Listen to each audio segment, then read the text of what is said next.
Hello friends, welcome back to our channel. Friends, ముందుగా ఈ సీరియల్లో ఏం జరగబోతుందో తెలుసుకుందామా? ఇక వీడియోలోకి వెళ్ళినట్లయితే కమల్ ఒంటరిగా నిలబడి పల్లవి గురించే ఆలోచిస్తూ ఉంటాడు. ఇదేంటి, అత్తయ్యని ఇంటికి తీసుకొచ్చినప్పుడు పల్లవి దిష్టి తీయను అని మొండికేసింది. కానీ అవని వదిన పక్కకి తీసుకువెళ్ళి పల్లవితో ఏం మాట్లాడిందో అర్థం కావడం లేదు. వెంటనే అక్కడికి వచ్చి పల్లవి కంగారు పడుతూ అత్తయ్యకి దిష్టి తీసింది. అసలు ఏం జరుగుతుంది? ఎందుకు పల్లవి అవని వదినని చూసి అంతలా కంగారు పడుతుంది? ఒకవేళ సుబ్బారావు నిర్మలని కోర్టుకు రాకుండా వాళ్ళని కిడ్నాప్ చేయించింది పల్లవేనా, లేక పల్లవి ఇంకేమైనా తప్పు చేస్తుందా అని చెప్పి ఇక కమల్ అనుకుంటూ ఈ విషయం గురించి ఎలాగైనా అవని వదినతో తేల్చుకోవాలి అని చెప్పి కమల్ వెంటనే అవని దగ్గరికి వస్తాడు.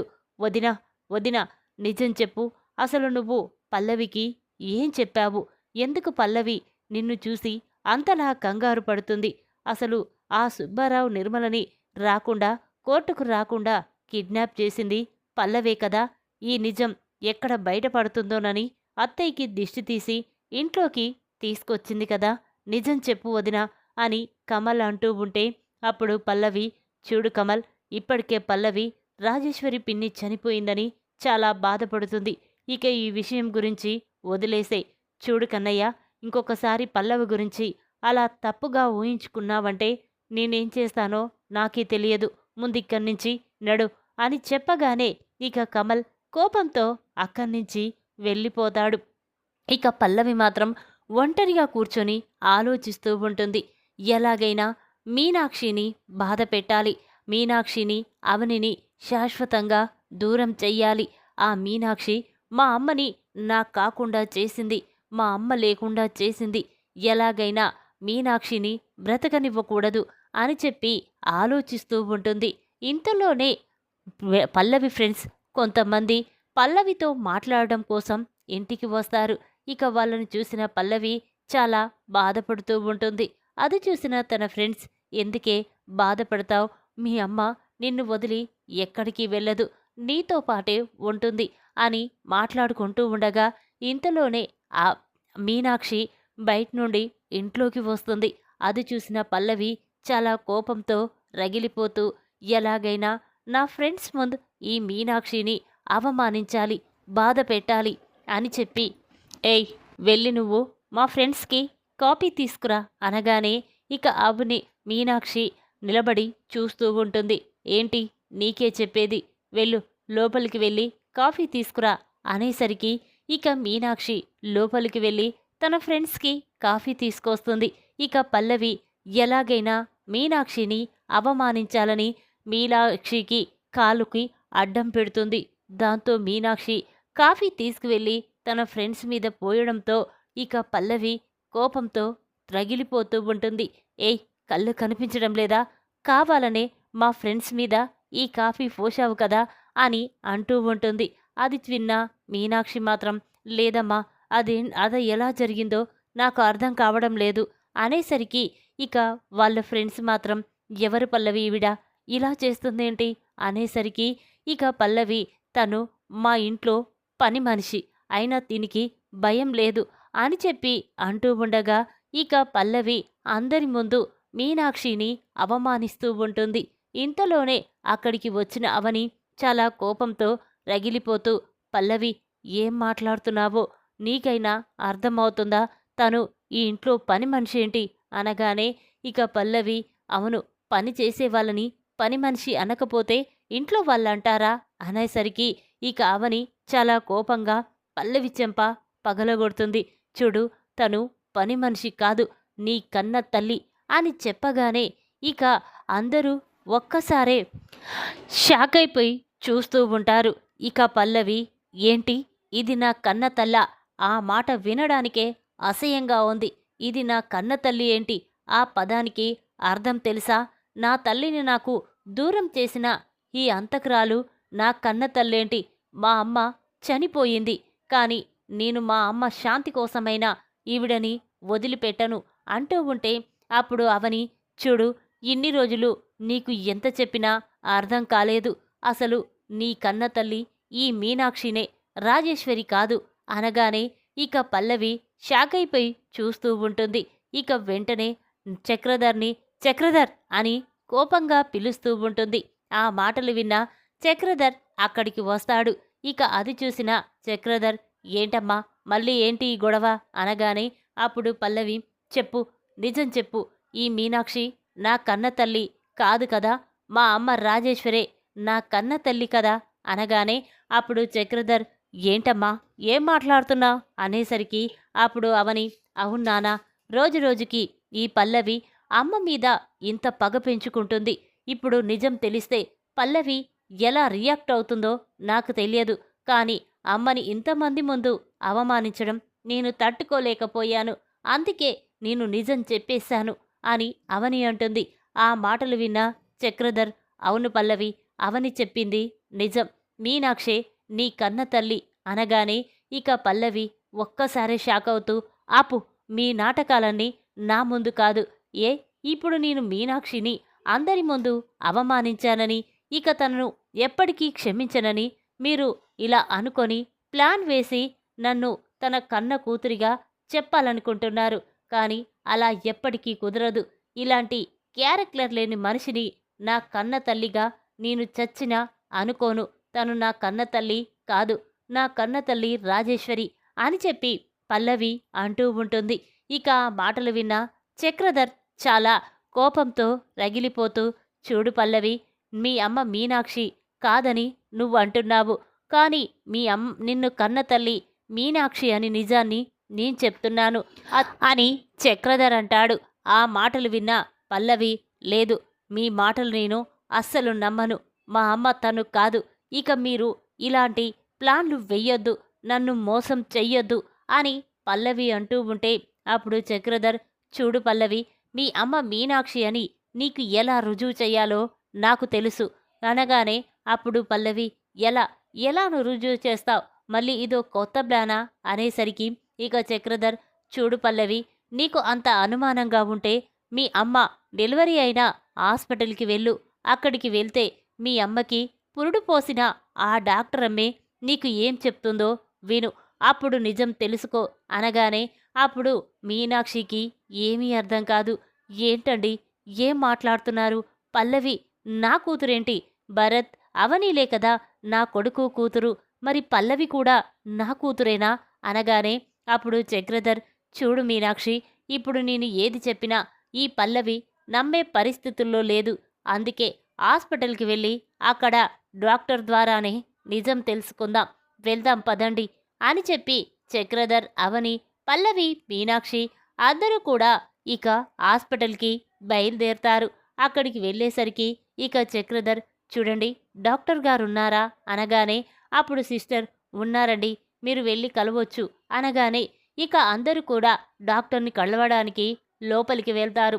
చక్రధర్ని చూసిన డాక్టర్, చక్రధర్ గారు మీరా, ఎన్ని సంవత్సరాల తర్వాత మళ్ళీ మా హాస్పిటల్కి వచ్చారు అనగానే అప్పుడు చక్రధర్, చూడండి డాక్టర్, మీతో కొంచెం అవసరం ఉండి వచ్చాను. చూడండి డాక్టర్, ఆ రోజు మీరు రాజేశ్వరికి మీనాక్షికి పురుడు పోశారు. అందులో ఒక నిజం నాకు తెలియాలి. అందుకే నాకు తెలియడం కాదు, నా కూతుర్లకి తెలియాలి. అందుకోసమే వాళ్ళని తీసుకొని ఇక్కడికి వచ్చాను. చెప్పండి డాక్టర్, ఆ రోజు మీనాక్షి రాజేశ్వరి ఒకేసారి డెలివరీ అయ్యారు. అసలు రాజేశ్వరికి పుట్టింది ఆడబిడ్డ మగబిడ్డ చెప్పండి అనగానే అప్పుడు డాక్టర్, అదేంటి చక్రధర్ గారు, ఆ రోజు మీరు కూడా దగ్గరే ఉన్నారు కదా. రాజేశ్వరికి మగబిడ్డ పుట్టాడు, మీనాక్షికి ఆడబిడ్డ పుట్టింది. కానీ రాజేశ్వరికి పుట్టిన బిడ్డ ఆరోగ్యం బాగోలేకపోవడంతో ఆ బిడ్డని తీసుకువెళ్ళి మీనాక్షికి ఇచ్చారు. మీనాక్షి కడుపులో పుట్టిన ఆ ఆడబిడ్డని తీసుకొచ్చి రాజేశ్వరికి ఇచ్చారు. ఆ రోజు నుండి వాళ్ళిద్దరూ వాళ్ళ దగ్గరే పెరుగుతున్నారు అనేసరికి ఇక ఆ మాటలు విన్న పల్లవి, భరత్ ఒక్కసారే షాక్ అయిపోయి చూస్తూ ఉంటాడు. ఇక పల్లవి, ఏంటి డాక్టర్ మీరు చెప్పేది? మా అమ్మ రాజేశ్వరికి మగబిడ్డ పుట్టడమేంటి అనగానే అప్పుడు చక్రధర్, అవును పల్లవి, నేను చెప్పేది నిజం. రాజేశ్వరి కడుపున పుట్టింది నువ్వు కాదు, భరత్ అనగానే ఇక అందరూ స్టన్ అయిపోయి చూస్తూ ఉంటారు. అప్పుడు మీనాక్షి, ఏంటండి, ఏం మాట్లాడుతున్నారు? ఇన్ని సంవత్సరాల నుండి ఏ రోజు కూడా నాకు పుట్టింది ఆడబిడ్డ అని మీరు చెప్పలేదు. కానీ ఇప్పుడు పల్లవి నా కూతురని చెప్తున్నారు. కానీ ఇప్పుడు పల్లవి నా మీద చాలా కోపంగా ఉంది. నేనంటేనే అసహ్యంగా చూస్తుంది అని మీనాక్షి బాధపడుతూ ఉంటే అప్పుడు చక్రధర్, చూడు మీనాక్షి, పల్లవి ఇప్పుడు నీకు కోపంగా ఉందని నేను పల్లవితో నిజం చెప్పాలనుకున్నాను. ఎందుకంటే పల్లవి నీ మీద రోజురోజుకి పగ, ప్రతీకారం పెంచుకుంటుంది. ఇక నీకు శాశ్వతంగా ఎక్కడ దూరమైపోతుందోనని. అందుకే ఈ నిజం ఇప్పుడు అవని కూడా పల్లవికి చెప్పింది అని చెప్పగానే ఇక మీనాక్షి పల్లవి దగ్గరికి వెళ్ళి, అమ్మా పల్లవి, నన్ను క్షమించమ్మా, నేను మీ అమ్మని చంపలేదు. అంతేకాదు, నువ్వు నా కన్న కూతురివన్న విషయం ఈరోజు నాకు తెలిసింది. అమ్మ, కన్న కూతురు చేత చీకొట్టించుకునే పరిస్థితుల్లో ఉన్నాను అని మీనాక్షి అంటూ ఉంటే అప్పుడు పల్లవి కోపంతో రగిలిపోతూ, చూడు, నువ్వు నా కన్న తల్లివైనా నిన్ను చూస్తుంటే నాకు చాలా అసహ్యంగా, కంపరంగా ఉంది. కానీ నువ్వు నా కన్న తల్లివన్న ఒకే ఒక విషయం తెలిసిన తర్వాత, ఛీ, నేను నీలాంటి దాని కడుపులో పుట్టానా, అసహ్యంగా ఉంది అని చెప్పి ఇక పల్లవి కోపంగా అక్కడ్నుంచి వెళ్ళిపోతుంది. ఇక అది విన్న మీనాక్షి మాత్రం చాలా బాధపడుతూ ఉంటుంది. కూతురు చేత చీకొట్టించుకునే పరిస్థితుల్లో ఉన్నాను. ఎప్పటికి పల్లవి మారుతుందో, అమ్మ అని నన్ను పిలుస్తుందో అని మీనాక్షి బాధపడుతూ ఉంటుంది. ఇక ఇంతలోనే ఉదయం అవుతుంది. పల్లవి ఎంతకీ నిద్ర లేవకపోవడంతో, ఇదేంటి, పల్లవి ఇంకా నిద్రపోతూనే ఉంది, ఇంతవరకు నిద్ర లేవలేదేంటి అని పార్వతి వెంటనే పల్లవి గదిలోకి వెళ్తుంది. ఇక పల్లవి నిద్రపోతూ ఉండడం చూసి పార్వతి, ఇదేంటి, ఎప్పుడైనా పల్లవి ఉదయాన్నే లేచేది, కానీ ఈరోజు ఇంకా లేవలేదేంటి అని చెప్పి పార్వతి వెంటనే పల్లవి నుదుటి మీద చెయ్యి పెట్టి చూస్తుంది. ఇక పల్లవికి ఒళ్ళు బాగా కాలిపోవడంతో ఇక పార్వతి, ఇదేంటి, పల్లవికి బాగా జ్వరంగా ఉంది అని చెప్పి కంగారు పడుతూ వెంటనే బయటికి వచ్చి, అవని, కమల్, ఒకసారి ఇలా రండిరా అనగానే అప్పుడు కమల్, ఏంటమ్మా, ఎందుకంత కంగారు పడుతున్నావు, ఏం జరిగింది అనేసరికి ఇక పార్వతి, ఒరే, పల్లవి వాళ్ళమ్మ చనిపోయిందన్న బాధలో పాపం భోజనం కూడా సరిగ్గా చెయ్యడం లేదు, అందుకే పల్లవికి జ్వరం వచ్చింది, వెంటనే డాక్టర్కి ఫోన్ చెయ్యండిరా అనగానే ఇక కమల్, సరేనమ్మా అని చెప్పి డాక్టర్కి ఫోన్ చేసి ఇంటికి తీసుకొస్తాడు. ఇక డాక్టర్, చూడండి, డాక్టర్ పల్లవిని చెక్ చేస్తాడు. పాపం జ్వరం చాలా ఉండడంతో ఇక డాక్టర్, చూడండి, ఈవిడికి బాగా జ్వరం ఉంది, ఈవిడికి దగ్గరుండి మెడిసిన్స్ అవి ఇవ్వండి, తొందరగా కోలుకుంటుంది అని చెప్పగానే ఇక పార్వతి, సరేనండి అని చెప్పి ఇక డాక్టర్ అక్కడి నుంచి వెళ్ళిపోతుంది. ఇంతలోనే రాత్రి అవుతుంది. ఇక పల్లవి భోజనం చెయ్యకపోవడంతో పార్వతి పల్లవి దగ్గరికి వెళ్ళి భోజనం తినిపించి బయటికి వస్తుంది. ఇక అది చూసిన మీనాక్షి చాలా బాధపడుతూ ఉంటుంది. వదిన, నా కన్న కూతురైనా తనకి జ్వరం వస్తున్నా నేను చూసుకోలేని పరిస్థితుల్లో ఉన్నాను. పల్లవి నన్ను చూస్తుంటేనే చాలా కోపంగా ఉంది. ఎలాగైనా పల్లవిని నేను దగ్గర చేసుకోవాలి. నా కూతుర్ని గుండెకి హత్తుకొని చాలా సంతోషపడాలి. చూడు వదిన, ఈరోజు రాత్రంతా పల్లవి దగ్గర ఉండి నేను సేవలు చేస్తాను వదిన అని మీనాక్షి అనగానే అప్పుడు పార్వతి మాత్రం, ఏంటొదినా అలా మాట్లాడుతున్నావు? సరే, నీ కూతురు మీద నీకు ఎంత ప్రేముందో నాకు అర్థమవుతుంది. సరే, వెళ్ళొదినా అనేసరికి ఇక మీనాక్షి పల్లవి దగ్గరికి వెళ్ళి రాత్రంతా సేవలు చేస్తూ ఉంటుంది. టైంకి మెడిసిన్స్ ఇచ్చి ఇక పల్లవిని చాలా జాగ్రత్తగా చూసుకుంటూ ఉంటుంది. ఇంతలోనే పల్లవి నిద్రలోకి వెళ్ళిపోతుంది. ఇక ఉదయం అవుతుంది. పల్లవి కళ్ళు తెరిచి చూసేసరికి ఇక మీనాక్షి పల్లవి కాళ్ళ దగ్గరే పడుకొని ఉండడం చూసి పల్లవి ఒక్కసారే షాక్ అయిపోతుంది.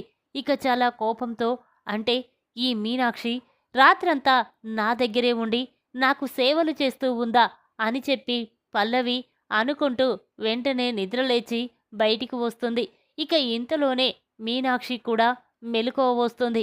ఇక పల్లవి దగ్గరికి వచ్చి, అమ్మా జ్వరం తగ్గిందా, ఎలా ఉందమ్మా అనగానే ఇక పల్లవి బాగానే ఉంది అని చెప్పి ఇక అక్కడి నుంచి వెళ్ళిపోతుంది.